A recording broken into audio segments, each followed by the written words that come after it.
So welcome for today's class of English grammar. So today's question is, take down,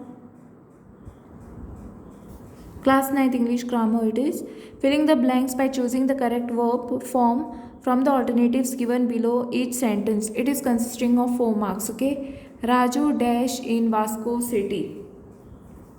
So Raju was born in Vasco City. Option C is the correct option.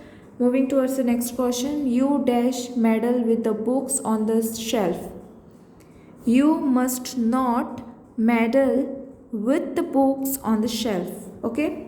Moving towards the next question.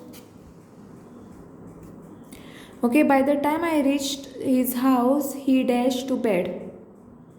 Okay, by the time I reached his house, he dashed to bed. So option B is the correct option. By the time I reached his house, he had gone to bed. Okay.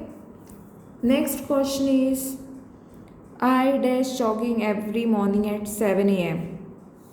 I go jogging every morning at 7 a.m. Okay, so I can take down this, and thanks for watching. I hope this is useful for you all. If you have any doubts, queries, you can comment below.